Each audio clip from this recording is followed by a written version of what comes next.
What's up everyone? Welcome back again to my YouTube channel. So ngayon pag-usapan natin kung bakit nga ba sobrang masipag or ang sisipag ng mga negosyante o mayayaman.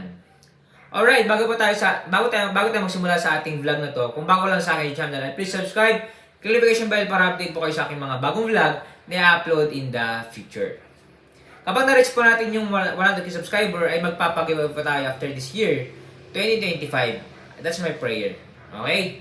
So, balik pa tayo sa ating topic.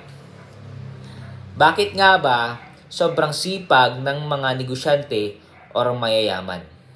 Ano nga ba yung validity? Ano nga ba yung motive nila? Ito yung mga dahilan.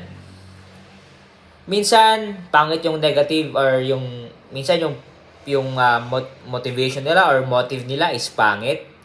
Pero kung makita natin the positive side is at least nagiging masipag sila. Okay? Pero huwag natin tatanggalin na maging balance. Kailangan natin tama yung ginagawa natin. Bakit yung mga masisipag, okay, mga rich na totoo, ay masisipag? Bakit? Ito yung mga dahilan pa.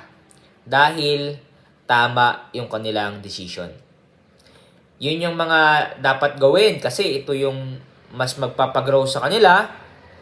Yes, may validation na merong pera, pero doon kasi makikita yung value first. Kailangan mo magtrabaho. Kailangan mong kumilos muna para magkaroon ka ng reward in the future. Dahil yun yung tama. Kapag napapansin mo yung isang tao na ginagaya ka at malakas yung influence mo na tama yung ginagawa mo, ibig sabihin tama, mabuti yung iyong ginagawa. If you want to be a good, rich, and a good, disiplinadong tao, okay, makikita mo yung merong gumagaya sa iyo na tama. Alright, bago tayo matapos sa ating vlog, kung bago sa aking YouTube channel, please subscribe, notification bell para bigyan sa aking mga bagong vlog, okay? Tsaka, if you want to buy this book, click the Facebook page official link in the description. At salamat po sa suporta. Dahil kapag kayo po ay bumili, tuloy-tuloy po yung ating mga vlog. Salamat po, ingat po tayong lahat, glory to God. God bless.